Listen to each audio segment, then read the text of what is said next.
Hello and welcome to Health Professional Radio. I'm your host, Neil Howard. Thank you so much for joining us for another segment. We're joined this morning by Charlotte Burrows. She's chair of the U.S. Equal Employment Opportunity Commission. She's going to talk about the new Pregnant Workers Fairness Act, or the PWFA, and who it protects. She's also going to give us a few examples of reasonable accommodations and what other federal laws may apply to pregnant workers and new parents. Welcome to Health Professional Radio, Charlotte Burrows. Thank you. Thank you. It's a pleasure to join you. Well, it's my understanding that you were designated by President Biden as chair of the EEOC in January of 2021. Tell us a bit about yourself briefly. Thank you. Well, that's correct. It was such an honor. I've been with the commission since 2015 and was privileged and honored to become chair on January 20th. And we have been in this, time really focused on a number of issues, including the civil rights impact of COVID-19, as I'm sure a lot in your audience have been focused on too, and trying to give employers some support in dealing with those issues, particularly around reasonable accommodation. So we are thrilled to have this new Pregnant Workers Fairness Act that provides additional accommodations and protections for those workers who have are experiencing pregnancy or childbirth or related medical conditions during their work lives, and really helping employers understand how to, and creating the requirements rather as well, that employers support them by giving them those things and working with them that really allow them to stay in the workplace through that pregnancy and continue earning, as well as contributing to the employer and to our economy. What are some of the major challenges and problems that the PWFA tackles? What were some of the major reasons for this act?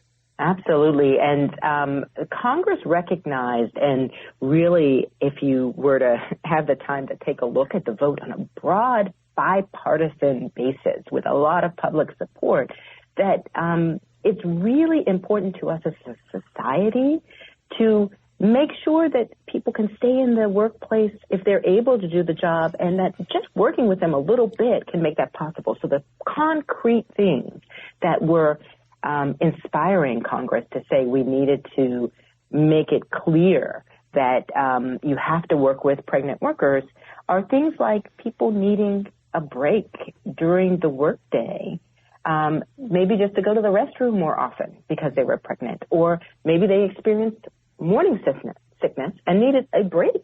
So that was, in some instances, leading to people either being fired or, being forced to take unpaid leave when they really could do the job with just a little bit more flexibility. So, other things were things like time off to go to the doctor.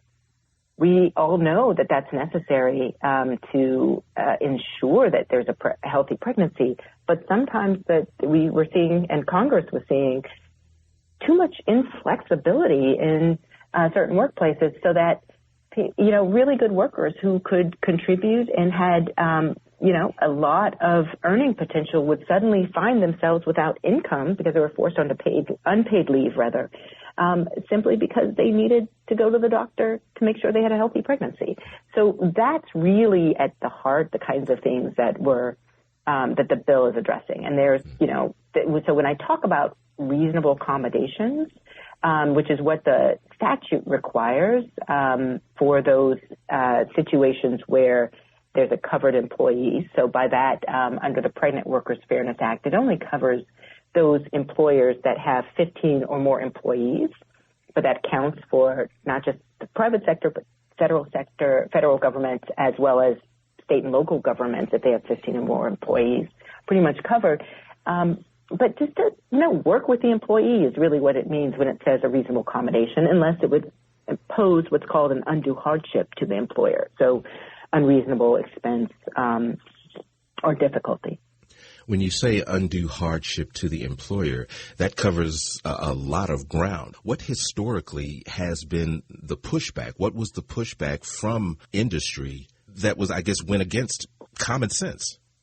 It is really hard to generalize, but I think that what I would say broadly is that in some contexts, there were employers that really have, certain pressures for schedules or a mentality that those schedules have to rule, and, that they did not want to make those accommodations. Certainly now we have a situation where there are a lot of vacancies and employers are looking for employees, looking for talent. So there may be more of a willingness right now, but depending on how the labor market is, that has varied over time.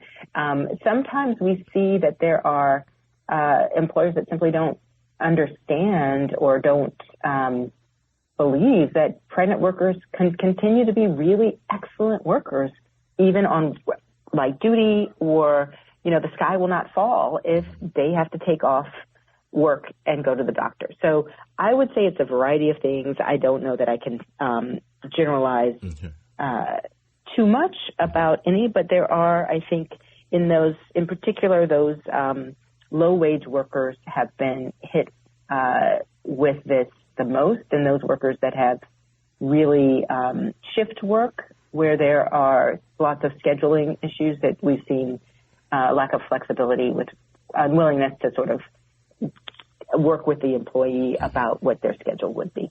Are there wide-ranging differences based on the particular industry that a woman may be in, fast food worker as opposed to oil rig worker, or medical employee as opposed to police officer? Sure. So there are different kinds of scenarios that will arise. Some are very common, such as the break to, sit down maybe, or to rest, or to go to the bathroom more frequently. You could see that anywhere. I would say that you mentioned, police officers. So certainly they're having an appropriately sized uniform is the kind of thing that a worker might need when they're pregnant, so that as you go through that pregnancy, what fits at the beginning of the pregnancy may not fit at the end. So employers need to anticipate that. And work with an employee who says, look, this isn't fitting anymore. You may see that. I know that a lot of healthcare scenarios will have healthcare providers will require a uniform. That, I think, might arise in that context. In others, it's, those jobs where there's strenuous physical activities, such as heavy lifting, either positions where packages are delivered, or, I assume a lot of nurses do quite a bit of lifting as well, emergency medical technicians. So they may need a light duty assignment for some part of the pregnancy. And those would be things that, if there's a request, employers, again, unless it's an undue hardship, will now have to provide for those workers. Talk a bit about the liability is one of the main concerns of a particular employer, the liability for the mother and the child, or maybe, as you say, terminating them because they don't want, I guess, the inconvenience to their work schedule, as you mentioned, from this woman's pregnancy or birth. Sure. So one of the areas that may come up is that there would be a request for a worker not to have to be exposed to chemicals that are not safe for pregnancy. And as you mentioned, the employer may have should have a real interest in keeping that employee safe as well. That would be something where, depending on the kind of work, if, there'd be a real question about how to do that, but it would certainly be one of the scenarios that's covered, and, for whatever period that was required. And that's something that obviously the employer and the employee and the employee's medical provider can have a conversation about, and should have a conversation about. The law actually anticipates that there be if you will, a conversation and what's called an interactive process, which is a back and forth in instances where you need medical documentation about how to do it. That would occur. And the goal of that, by the way, is to figure out, okay, if we think it would be an undue hardship or difficult to do what the employee is asking, then maybe we can, have this conversation to figure out what other way to go about this. So it really is about the employee and the employer working together. You also mentioned shift work. The same scenario would apply, that there should be a conversation so that if the employee is asking for something that the employer thinks, oh, we are not going to be able to do for whatever reason, that's not the end of the day. There's a conversation so that the two can work it out. If they need to have medical documentation, that can be worked out. And the real reason why I wanted to talk with you today and what we're doing as an agency across the board is to help employers understand their obligations early, so that, and we've been doing that pretty much all year, is to really help employers get ready for June 27th. And obviously, we're not going to stop giving information and working with employers after that, or for that matter, employees who want to know about their rights. We're going to be doing that continuously during this period, but wanted to make sure to be in touch as much as possible before the effective date, which again is June 27th, 2023. Give us a website where our listeners can learn more. Absolutely. So our website at the Equal Employment Opportunity Commission is EEOC.gov. That's EEOC.gov. We've got information for employers and employees already up on the website, and we're going to continue to add to that. Our toll-free number is 800-669-4000. Again, doesn't cost anything to call us, 800-669-4000.